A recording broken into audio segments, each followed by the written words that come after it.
એક તો તમારા બધાને મોઢા જોઈને બહુ રાજી છે હું થયું આટલા બધા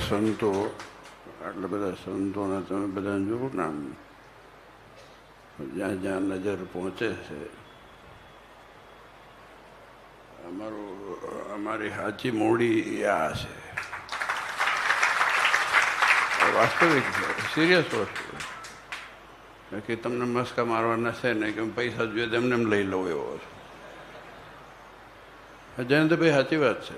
જો આ બાયરનથી અને અહીંયાથી આ ફિલાડેલ્ફિયા ને સાઉથ જર્સી ને આમાં ચૌધરી ને બનાસકાંઠાવાળા દેખાય છે ને ધોળકા દેશના છે ને લંડનના છે, જ્યાં નજર ફેરવી જો રાજસ્થાનના છે અને સંતો ધામધામથી આવેલા છે. એટલે હયું આનંદ થાય જ્યારે ભગવાનના ભક્ત. હમણે યજ્ઞપ્રકાશ સ્વામી વાત કરી સાચી કીધી. હરિભગત આવીને કીધું કેમ છે, મને કે નાનાદેવના ખૂબ આશીર્વાદ છે. મેં સારું કર્યું. મેં એમ કીધું કે તમારી દયા બહુ છે તો મેં કીધું કાઢી મૂકે અહીંથી ઓફિસમાં ના બેવાતા. અમે જેના ટેકા ઉપર ઊભા હોય તમે પાછો બીજો ટેકો ઊભો કરો છો. હમણાં અમે વાડીએ થોડાક ભેગા થયા છોકરાઓને સંતો બધા. મેં કીધું આ દુનિયામાં છે ને ઊંધા કાન પકડવાની ટેવ બહુ છે. આમ કરંટ લગાવે કે હું આમને કહું પછી આમને કે પછી આમને કે પછી એ ત્યાં જાય. એ સામે બેઠો છે એને જોઈ લો ને. આટલા બધા ચાંદડા ગોચવાવાની જરૂર શું છે? આપણે આ મહારાજે આપણને શીખવાડ્યું છે. તમે વિચાર કરો, મેં હમણાં જ કીધું હતું, મેં તો મુક્તાન સ્વામી, બ્રહ્માન સ્વામી, ગોપાળાન સ્વામી, ગુણાતીન સ્વામી આટલા બધા સંતો હતા, 500 પરમહંસ હતા. આટલા હરિભક્તો હતા. કેટલા બધા હરિભક્તો હતા કે નહોતા? એના પછી આચાર્ય હતા. તો ક્યાંય એવું આવતું નથી કે આ ગુણાતીન સ્વામીનો ચેલો હતો કે બ્રહ્માન સ્વામીનો ચેલો હતો. કોઈ હરિભગત આવે આવતું હોય તો મને કહેજો, મારે રહી ગયું હોય તો વાંચવામાં કે આ ફલાણા આચાર્યનો ચેલો હતો. હાથમી પેઢી તો હું છું, 8મી પેઢી આ છે. મેં નથી સાંભળ્યું કે આનો ચેલો છે.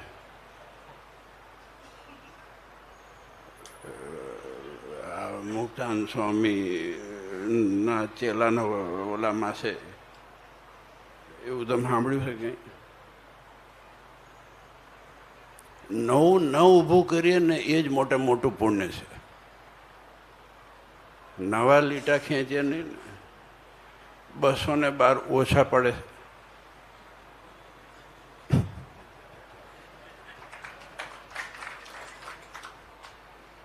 ઓછા પડે. આ મગજ એવું છે. જો એક બહુ નાનકડી વાત કરું કે આ સત્સંગમાં છે ને, જો આ દુનિયાની અંદર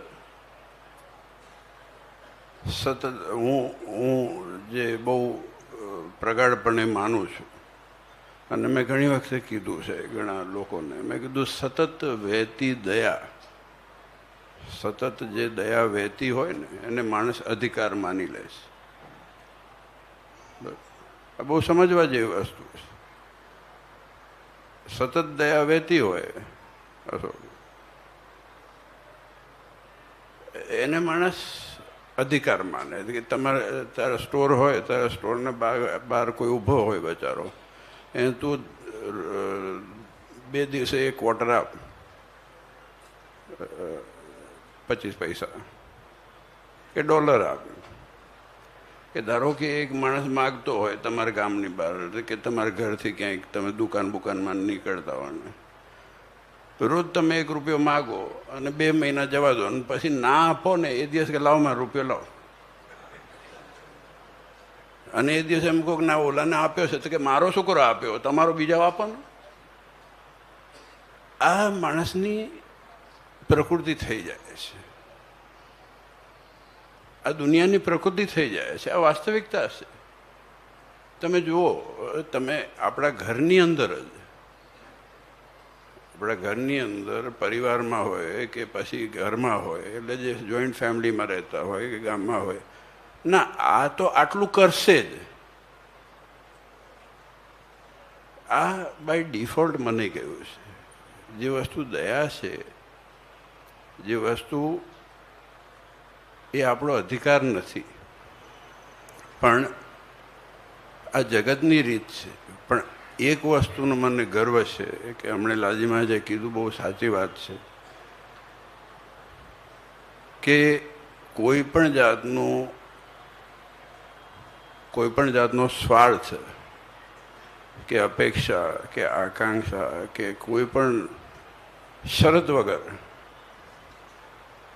આપણા સંપ્રદાયમાં આટલા બધા હરિભક્તો ખાલી એક ઝલક ભગવાનની, એક દર્શન થાય ભગવાનના, એના માટે આ બધા સંતો અને તમે બધા હરિભક્તો આટલી મહેનત કરી રહ્યા છો. ધન્યવાદ છે તમને બધાને. આ હૂંફ એની મળે છે. અનંતદેવ દેશમાં છે ને આ મોટા મોટી હૂંફ છે, અને અરસપરસ એકબીજાની ગુણબુદ્ધિ છે. હું આ સચોટ કહું છું. આ પૈસા માટેની વાત નથી ને બીજા વસ્તુની વાત નથી. આજે ધારો કે આ બધા હરિભક્તો આવ્યા તો ભગવાન રસોડાની વાત કરી, તમે રૂપિયા આપ્યા, એમાં પાછા સંતોએ ટેન્શનમાં છે કે ભાઈ આટલા બધા લોકો આવશે તો જમાડશું શું? તમે એમના વિચાર કરશો કે આ લાડવા ખાઈને ઊંઘ્યા કરે છે. આ ઘણી વખત ઇમ્પ્રેશન સંતોની એવી પડે છે. અમુક અવળચંડા હોય ને પાડે છે. હું ચોખ્ખું કહું છું, પોતાની જાતને વધારે જ્ઞાની ધ્યાની માની માનતા હોય છે કે અમે સાધુથી આગળ છીએ, કે ભાઈ તમને હોય તો આવીને બેસી જાઓ, અહીંયા ખબર પડે. આ સંતો ધારો કે તમે ઓલા ક્યાંક ગયા, ઓલો શું વાગે ભાઈ અહીંયા અડે, કોકનો ફોન વાગે, અહીંયા કોણ ભરાયો? ઓલા મેળામાં ગયા, જે મેળામાં ગયા હોય, રસ્તામાં સીધો ફોન કરે કે ભાઈ અમે આટલા વાગે આવીએ, ચલો આટલું રસોડું ખાવાનું બનાવી દેજો ને આટલા જણા આવે. બરોબર ને? એટલે પ્રેમથી બનાવીને જમાડે છે, ફરિયાદે સાંભળી લે છે. તમારા હગા તો છે નહીં. આમ વાસ્તવિકતામાં જોવા જાઓ તો આપણામાંથી આપણે કરવા, આ બે વસ્તુની વાત કરું છું. આપણા હગાને અહીંયા તમે જઈને ધામો નાખો, ચલો 2 દાડા, અને કહો કે આટલા જણામાં આવીએ છે ને આટલું બનાવવાનું છે. ક્યારે જવાના છો? અમે બાપજીને ટેવ છે, મહેમાન આવે ને પહેલાં પૂછે ક્યારે રિટર્ન ટિકિટ ક્યારે છે. એટલે અમે મસ્કરી કરીએ બાપજીને. જ્યારે ભરાવાના હોય ને ત્યારે પહેલાં બાપજીને પૂછી લેવું. બાપજી મોટે મોટ પૂછી લે. આયા પહેલાં કે પાછું ક્યારે જવાના? આપણે નફટ ઓછું થવું પડે. અને મસ્કરીમાં વાત કરી લઈએ. બધા મસ્કરિયા જ છીએ અમે. 3 પેઢી તો તમે જુઓ જ છો, બેન હસી હસે જ છે.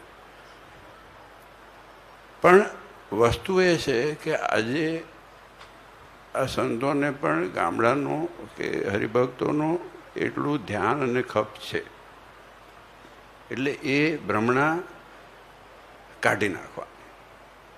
બીજી વસ્તુ કે હરિભક્તોને પણ આ સંતોને, દેવને આ બધી વસ્તુ માટે મમત્વ છે, અને એમાં કોઈ પણ જાતનો કોઈ સ્વાર્થ નથી. એકે પક્ષે સ્વાર્થ નથી. આ મોટો ફાયદો સંપ્રદાયનો છે. આ મહારાજે શીખવાડ્યું છે ને, જે પરંપરા આ જેમાં ઉતરી છે ને ઉગી છે, એ પરંપરા અને આ સિદ્ધાંત એ સાચી રીતે જો પડાતો હોય તો આ સંપ્રદાયમાં જે હકીકતમાં ભગવાનને ઓળખ્યા છે ને, એમાં સ્વાર્થ નથી. આ વાસ્તવિકતા છે. અમુક હોય છે 10%, 5% નીકળે, 5% નીકળે. હવે બધા એવું તો આપણે ના કહેવાય. બધા કોકને ભજીયા ભાવતા હોય તો આવતા હોય ભજીયા ખાવા, તો કંઈ વાંધો નહીં, ખાઈ જાઓ. કોકને લાડવા ભાવતા હોય ખાઈ જવાનું, શું વાંધો છે? આમ તો બનાવે જ છે વધારે અમારે અહીંયા. પણ આજે વિચાર કરો કે વિદેશથી પોતાની ટિકિટ ખર્ચા કરીને, ગામડાથી પોતાના ગાડી કરીને, ભાડાનું ગાડી કરીને, ખટારા કરીને, બસો કરીને તમે બધા આવો. આ નાની સૂની વાત નથી. અને એ પાછું પેઢી દર પેઢી તમે વારસો આપો છો સત્સંગ, અને આપજો, એ વાતાવરણ આપજો. આ બહુ મોટી આપણી મૂડી છે, બહુ મોટી આપણી સંપત્તિ છે. આ સંપ્રદાયમાં મોટા મોટી સંપત્તિ છે ને એ વિના સ્વાર્થે આ બધું જે જોડાઈને રહેલું છે ને, અને આ વાસ્તવિકતા છે. આ બહુ વિચાર કરજો તમે. પ્રોજેક્ટ તો થાય છે, તમે આપો છો, અને સંતોએ મહેનત કરે છે, અને અમે લાંબા ક્યાંક થતા હોઈએ કદાચ. પણ વસ્તુ એ છે કે છેલ્લે શું છે? તો આ છે.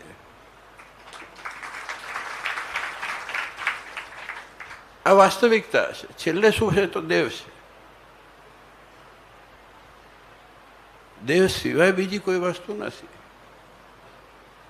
આજે એટલા માટે મેં કીધું પહેલાં જ્યારે વાત કરી કે આજે ફલાણાના ચેલા નથી, ફલાણાના ચેલા, અમારે ચેલા નથી. દેવના થાઓ, દેવના થાઓ, બસ. આ ભગવાનના થાઓ ને, અને છો એટલે તમને જોઈને આનંદ થાય છે કે આટલા લાંબા થઈને આવે છે. અહીંયાથી ઓલા કેટલા છોકરાઓ સાયકલ લઈને લાંબા થવાના ઉનાળામાં. મેં કીધું આ પ્રોજેક્ટ મેનેજર અમારે અહીંયા બેઠો છે, એને પ્લાનિંગ એવું કર્યું છે કે પહેલા દિવસે 150 કિલોમીટર કાપશે.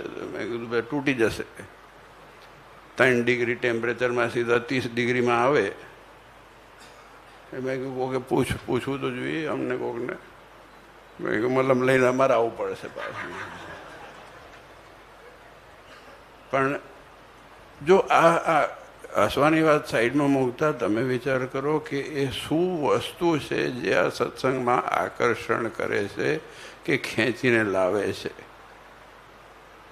તમને નથી કોઈ હાર પહેરાવાનું, નથી કોઈ શીંગડા કરવાનું, પૂંછડા કરવાનું નથી, કંઈ ટાંટિયા તમારે તોડવાના છે, પૈસા તમારે વેડફવાના છે, આ મજૂરી આમને કૂટવાની છે, માલપુએ તમારે બનાવીને ખવડાવવાના છે, લાડવાએ તમારે બનાવીને ખવડાવવાના. ચોમાસામાં પહેલાં ઘર બનાવવા પડતા હતા. વડીલ સંતો બધાને ખબર છે. એ પાછું જેમ ડિમાન્ડ હોય એમ પાછું સપ્લાય આપવું પડે. સાચું કે નહીં? મત તમે બનાવ્યા છે. તમારા ગુરુ વખતે ગયા હશો ગામડા, શાસ્ત્રી બધા તો ખબર છે, બધા વડીલો, ધર્મ સ્વરૂપ સ્વામી બધા. પણ એ પાસે કોઈ હરિભગત કે અમારે ચૂરમાં જોઈએ, તો કે ચૂરમાં બનાવે. તો એટલે આખો દી બપોર બેસીને કુટર કુટર કુટર કર્યા કરવું પડે.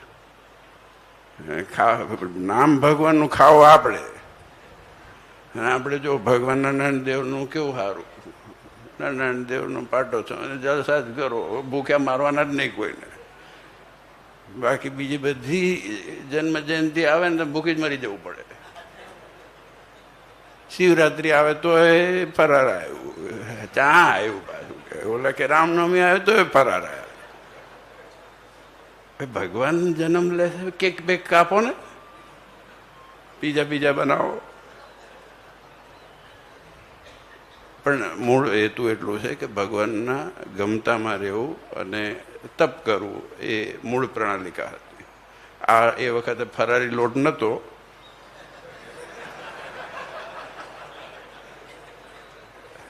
ફરારી લોટનું મારું વાયરલ ગયું છે એટલે બધા હસ્યા કરે છે. એટલે એ વખતે કીધું ભાઈ બીજું કામ ઓછું કરવું. અને મૂળ શું છે કે એ દિવસે હોલિડે હતો. આપણે જેમ શનિ રવિ, આજ રવિવાર છે બરાબર ને, આજે બીજું બધું દુકાન બુકાન ચાલુ હોય, અડધી બંધ હોય, જે હોય, લોકોને રજા હોય સરકારી. પહેલાં રવિવારનો કોન્સેપ્ટ નહોતો. એટલે એકાદશી હોય કે આવું રામનવમી કે જન્માષ્ટમી કે પૂનમ કે આદિ આ મોટા દિવસો હોય ને એ દિવસે ખેતરમાં ખેતી કરીને બળદને હાંકતા નહોતા. પશુ પક્ષીને રેસ્ટ મળે, ભાઈઓને રેસ્ટ મળે, બહેનોને રેસ્ટ મળે, મંદિરે જાય બધા ભેગા થઈને. આ ફેમિલી દિવસ હતો જે અત્યારે હોલિડે બનાવી નાખ્યો છે ને. આ શનિ રવિવારે એ પહેલાં આ શનિ રવિ હતું, 15 દિવસે હતું, પણ પછી ધીરે ધીરે આ બધું થઈ ગયું. પછી ફરે લોટ આવ્યો એટલે વાંધો આવ્યો જ નહીં. પણ વાસ્તવિકતામાં તમે વિચાર કરો કે ભગવાન જેવો ભગવાન મળ્યો, આમાંથી આપણને કંઈ કોઈને સ્વાર્થ નથી અને કોઈ સ્વાર્થ વિના આ બધું થાય છે. આટલા પ્રોજેક્ટ થાય, ચપૈયાનો ચાલે છે ને ઓલાનો ચાલે છે ને હમણાં ઓલા જગદીશભાઈ ઉભા રાયસણનો ચાલે છે ને ઓલી બાજુ નિકોલનો ચાલે છે ને બીજું ક્યાં ખબર નહીં શું શું ચાલે છે. મારા પાસે ચેકો લઈ જાય છે બધા ઉઠાઈને. પણ તમારા છે ને તમને આપવાના છે ને બીજા ક્યાં લાવવાના? નાના તેમના ગલ્લામાં જ આવે છે, તમે જ નાખો છો ને, તો મારે કરવાનું શું છે? એ અંદર બેન ગણવાના છે. મેં તો કોઈ ચાવી રાખી નથી. ગલ્લાની તો સમિતિ છે ને. આ સંતો પાસે કોઈના પાસે અધિકાર નથી, મારા પાસે ચાવીનો અધિકાર નથી. હરિભક્તો જેને સોંપ્યું છે, જે લોકો કરે છે એનો અધિકાર છે. આટલું ટ્રાન્સપેરન્ટ દુનિયા છે આ નારાયણ દેવના પ્રતાપે કરીને. અને એ હરિભક્તોની સુવિધા સચવાય એ આપણી જરૂરિયાત છે ને એનો ખટકો સંતોને છે અને હરિભક્તોને સંતોનો અને આ બધા સંપ્રદાયનો છે. અને આપણે ભેગા મળીને મજા કરવાની છે, બસ આટલું છે. આ અક્ષરધામ છે. અહીંથી આગળ ક્યાં જવાનું છે? અહીંથી આગળ ક્યાં જશો તમે મને કહો? અમુક લોકો આવીને કે મને લઈ જાય, શું કરશો? અહીંયા જ આટલા દુઃખી છો ને. જે માણસ કે કોણ હવે કંટાળી ગયો લઈ જાય, કે દુઃખ બુખ છે કે ના, કે બહુ થયું બહુ થયું. ભાઈ અહીંયા તમારે બહુ થયું, ત્યાં તમે કોકને કહેશો કે લઈ જાઓ પાછા. વાસ્તવિકતા એ છે કે આ મહારાજે કીધું છે. અને તમે વિચાર કરો, એક વસ્તુ બહુ ઇમ્પોર્ટન્ટ છે. આજે શિક્ષાપત્રીની વાત થઈ, આ છેલ્લી વાત કરું. શિક્ષાપત્રી આપણે દ્વિશતાબ્દી ઉત્સવ ઉજવ્યો. તમારામાંથી ઘણા લોકો હશે. કઈ સાલમાં ઉજવ્યો? 81, બરોબર ને? મને યાદ છે, હું 9 વર્ષનો હતો એ વખતે. પ્રભાત ફેરીઓ ફરતા હતા એ વખતની વાત છે. હું 9 વર્ષનો હતો. હવે શિક્ષાપત્રી ઉત્સવ આવ્યો કઈ સાલમાં? 25, 26? કેટલા વર્ષ થયા વચ્ચે? ભાઈ હું તો ફેલ થયેલો છું મેથ્સમાં, તમે જ બોલો. 46 44 થાય, 45 થાય ને? 46 ના કરી ના જવા દો, પ્લસ માઇનસ ગણો ચલો ને.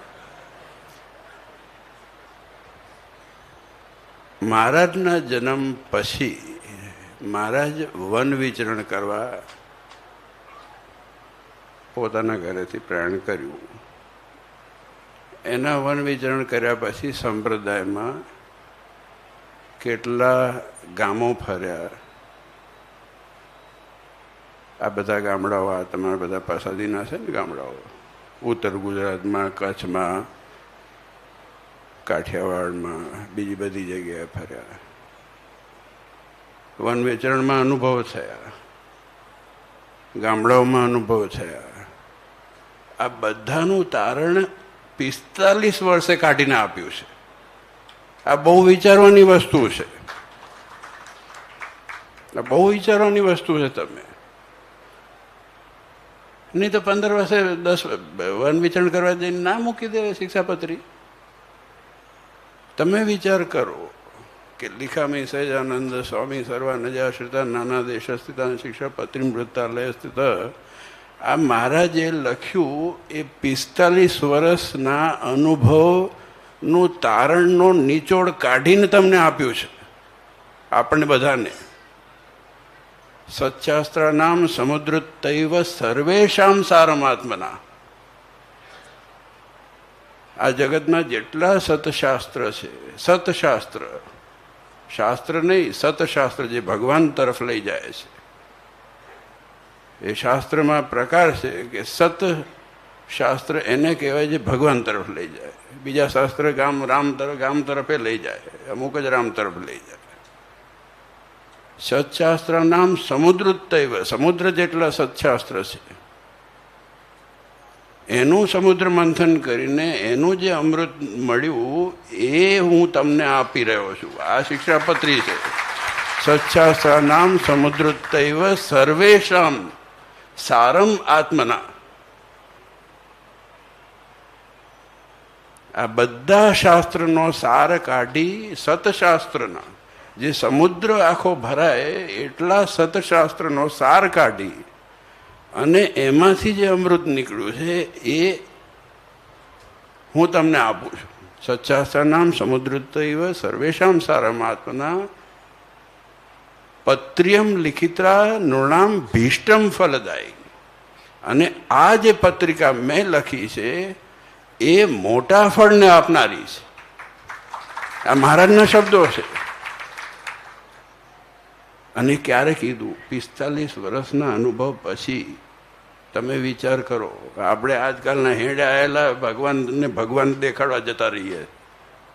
આ વાસ્તવિકતા છે.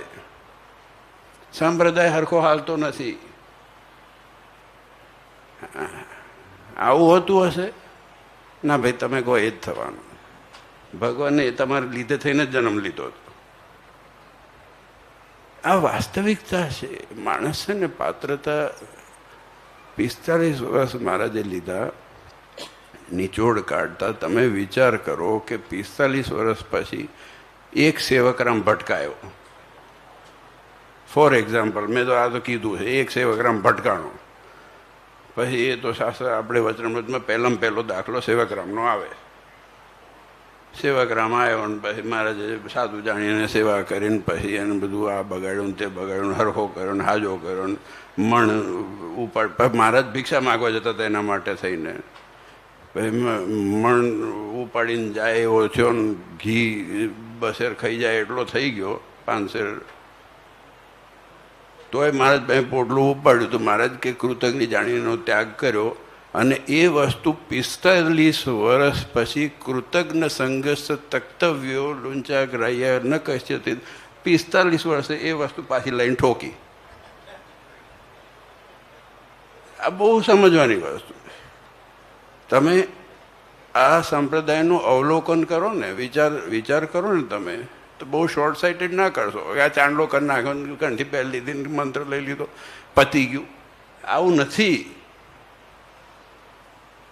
આખું સ્પેક્ટ્રમ તમે જુઓ તો કયા કયા વસ્તુ પાછળથી કઈ આજ્ઞાઓ કરી છે એનું રેફરન્સ જોવાની જરૂર છે. આ એડ્યુકેશનનો પ્રોસેસ છે આપણા જીવન માટે. આ હું એટલા માટે કહું છું કે જો હું ઉપદેશ નથી આપતો, મને આવડતું નથી કંઈ. પણ વસ્તુ એ છે જે દેખાય છે મને કે આજે ભગવાન જેવો ભગવાને પોતે અનુભવ, એમને જરૂર નથી પણ છતાં પણ અનુભવ કરી અને એનો નિચોડ કાઢીને આપણને આપ્યો કે જો હું આવું કરતો હતો ને તો આવું થયું. આ ભગવાન જેવો ભગવાન એને આપણા માટે થઈને કાંકરા કાંટા સહન કર્યા. એ આપણે કહીએ છીએ, એ વાસ્તવિકતા છે. અને આપણે અત્યારે સુખી હોઈએ તો એના પાછળનું કારણ ભગવાન છે. આજે હું છું, સંતોષ છે કે તમે છો, આપણે બધા ભાઈઓ છે, બહેનો છે, દીકરા દીકરીઓ બધા જો સુખી હોય તો એના પાછળનું કારણ ભગવાન છે. એ ક્યારેય પણ ભૂલાય નહીં. આ વસ્તુ નિરંતર, મહારાજે કીધું ને શિક્ષાપત્રી નિરંતર પાઠ કરો. કેમ? હવે ગઈકાલ તો વાંચી હતી, બીજું શું આવવાનું છે? 212 13 તો આવવાનું નથી. બધા મોઢે જ છે. હમણાં તો હું શિક્ષાપત્રી આખી સંસ્કૃતમાં બોલી નાખું. ના, ગામમાં જાઓ ને ભૂલી જવાય. બીજી પંચાયતમાં જાઓ ને એટલે બીજું ઓલું રહી જાય. અહીંયા આપણે શું કહે થાંભલોનો ટેકો મારો ને એટલે પછી કે ઓટે બેહીએ એટલે પછી દુકાન ફરી જાય આપણી.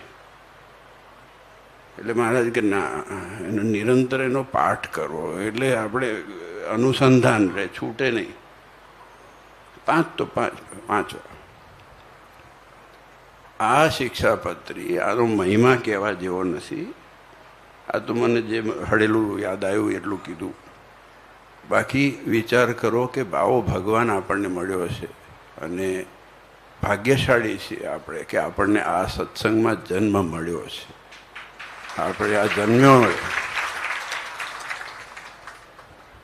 એ કંભાગી હશે કે જેને બચારાને કાં તો કંઈક પૂરું કંઈક હશે કે બચારા નહીં જોગ મળ્યા હોય અને એ જોગ મળે એના માટે થઈને આ ઉત્સવ કરવાનો છે કે આપણને જે મળ્યું છે બીજાને ઓળખાણ થાય, પરાણે નહીં, પ્રેમથી. જે શિક્ષાપત્રી જે 2 આજ્ઞા કદાચ પાડશે, કારણ કે એમાં ક્યાંય લખ્યું નથી કે આમ કરો નામ કરો નામ કરો, બસ માણસાઈની વાત આવે છે. તો એ ઉત્સવ છે અને એ હમણાં કીધું લાજમાં જે પ્રમાણે કરશું. અને તમે બધા છો જ, અમે છીએ ને સંતો છે ને બધાએ છે અને આ બધું ચાલ્યા જ કરવાનું છે. સ્વામિનારાયણ સંપ્રદાયમાં તાવડો પાવડો શું કહે, તગારું નગારું, મને ખબર છે, હું ખાલી હળી કરતો હતો. અમને ના ખબર હોય શું થાય. પછી એ કોઈ દી બંધ થવાનું નથી. ઉત્તરોત્તર પ્રગતિ થવાની છે. કોઈ દિવસ ઓછા થવાના નથી. કોઈના બાપની તાકાત નથી ઓછા કરી શકે. એ તો હું વાસ્તવિકતામાં કહી આપું. કેમ કે મારો ભગવાન છે ને, એ ભગવાન ઉપર મને વિશ્વાસ છે, મારા ઉપર મને નથી. આ વાસ્તવિકતા છે. એની ખુમારી ઉપર આપણે જીવવાનું છે અને એ ખુમારી જ્યાં સુધી રહેશે ત્યાં સુધી આપણે સક્ષમ છીએ. એ જતી રહેશે ત્યાં પછી આપણે નપુંસક થઈ જશું. આ વાસ્તવિકતા છે. આનંદ થયો ફરીથી એકવાર આપ સૌના દર્શન કરીને, અને ખાસ કરીને જો આ દેવના દર્શન અમને વર્ષમાં 2 વખત ચરણ સ્પર્શ કરવાનું મળે છે અને તમારે બધા વતી ચરણ સ્પર્શ કરીએ છીએ. અમારા માટે કંઈ છે નહીં. માગીને શું માગી લેવાનું? માગવાનું તો આવડતું જ નથી. પણ ત્યાં જઈને વેક્યુમ થઈ જાય છે. માથું મૂકો પછી કંઈ ના ખબર પડે એ શું એક્સપ્રેશન છે, એ કોઈ શબ્દ જ નથી. પણ આજે આનંદ થાય કે એ ચરણ માટે થઈને આપણો આટલો મોટો પરિવાર અહીંયા એકત્રિત થયો છે અને દેશ વિદેશના હરિભક્તો અત્યારે જોઈ રહ્યા છે. બસ ભગવાનને આગળ રાખીને જીવનમાં રહેજો. આજના યજમાન અમારા બધા હરિભક્તો છે. તો અમારા પહેલાં આવ્યા હતા, અહીંયાના જ છે, એટલે તો જૂના જાણીતા છે, જૂના જોગી. અમારા તો મોખાસણા અશોક તો બરાબર છે. બધું ભેગું થઈ ગયું હતું. મેં કીધું ઝઘડો થાય એવું થઈ ગયું છે.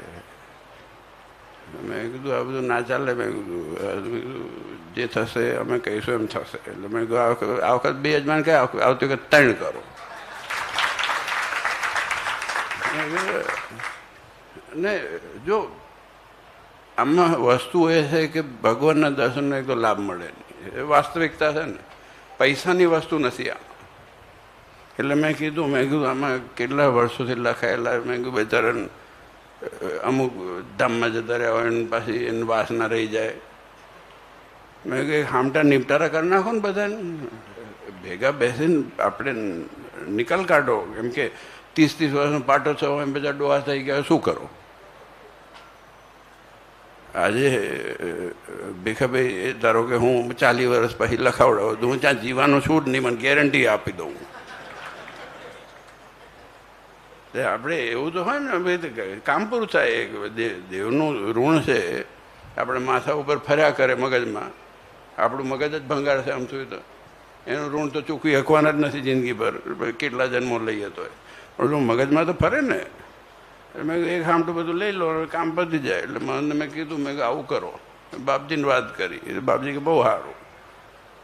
એટલે કે કંઈ વાંધો નહીં, જે તૈયાર થતો હોય બધા યજમાનને લઈ લો અને આપણે પછી નવેસરથી બધા હરિભક્તોને લાભ આપીએ. કેમ કે નવા હરિભક્તોનો બહુ ઉત્સાહ હોય છે, જૂના હરિભક્તોનો ઉત્સાહ હોય છે. અમુક વખત પરિસ્થિતિઓમાં ફેરફાર થઈ જતા હોય, પછી ખોટું પ્રેશર થાય. વ્યવહાર છે, આ જગત છે, અમને ખબર પડે.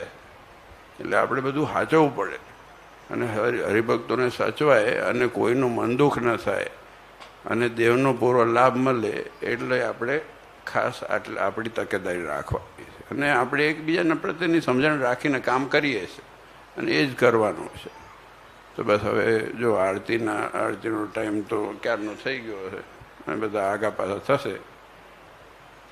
પછી કોઠારમાં જઈને ફરિયાદો કરશે કે આરતી કેમ નથી થતી.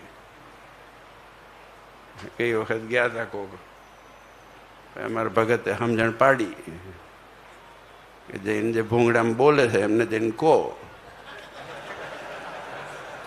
તમારા બાપને. તમે વિચાર કરો કે આ ભગવાન છે ને, જો આપણે કેટલા જન્મો સુધી મને તો ખબર નથી. એ બધું શાસ્ત્રનું બધું ગણિત બધું જુદું હોય છે.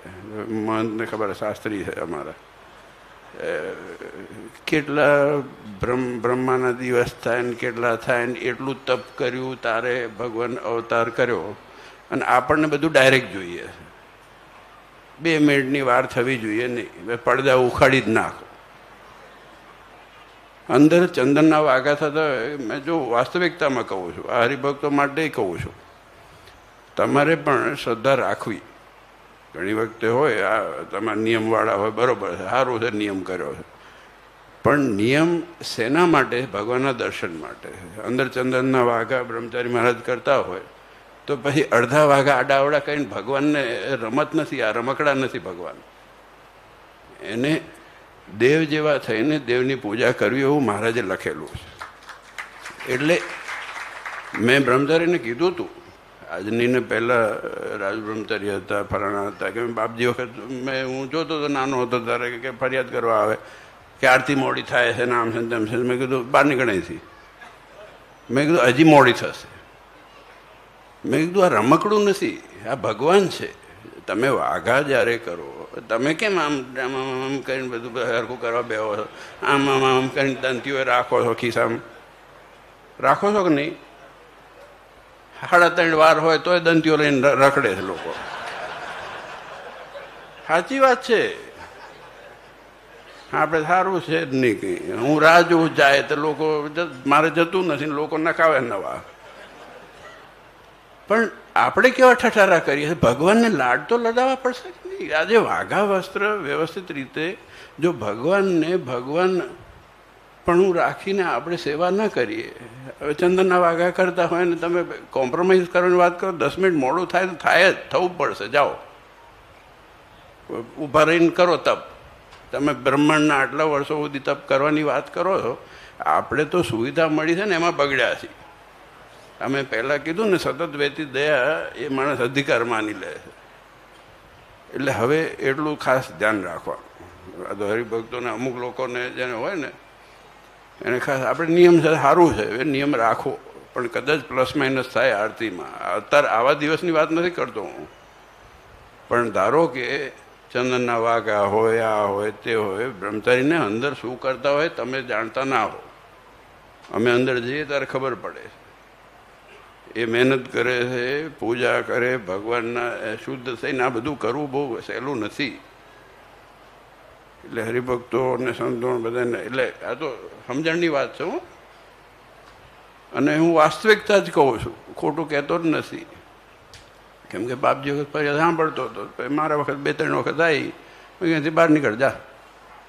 મેં કીધું તું એકવાર જજે નાથ દ્વારા, જઈને દર્શન કરીને મને દેખાડજે જા. હવાનો બેઠો હાજે બહાર ના નીકળે જ કહેજે. અને ઝાપડિયા મારે જુદા પાસે. આ તો નાથ દ્વારાની વાત છે, બીજે તો શું દશા છે?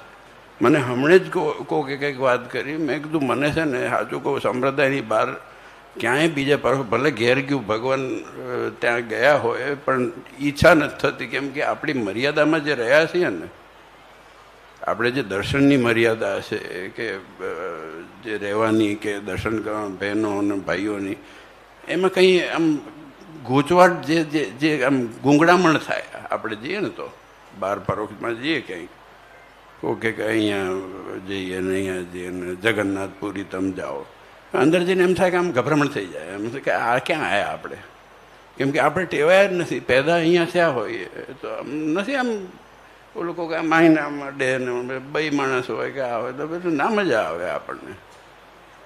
એટલે વાસ્તવિકતામાં આપણને મળ્યું છે એ બહુ વધારે મળ્યું છે, એટલે એને માણો. મારું તો એટલું જ કહેવું છે, આ ફરિયાદ રૂપે તમને નથી કહેતો, તમને એડ્યુકેશનની દ્રષ્ટિએ કહું. ઘણીક વખત કદાચ આરતીનું મોડું થાય, કદાચ થાળ વળતા મોડું થાય, તો કોઈ દિવસ એવું ના કહેવું. જો આ ભગવાનના દર્શન કરવા આવ્યા છીએ આપણે, તો નમ્રપણે આ ભગવાનના દર્શનની રીત છે, નમ્રપણે ભગવાનના દર્શન કરવા. આ તો આપણે બગડી ગયા છે ને, ગાંઠનું ખર્ચીને તીર્થાટન કરવા જવા, તો બધું બહુ બધું લખ્યું છે, એટલે બહુ ડિટેલમાં નથી જવું. એટલે હવે ખોટું મોડું આપણે નથી કરવું. હવે ઊભા થાવ, હવે આરતી કરવા જઈએ. સહેજાન સ્વામી મહારાજ.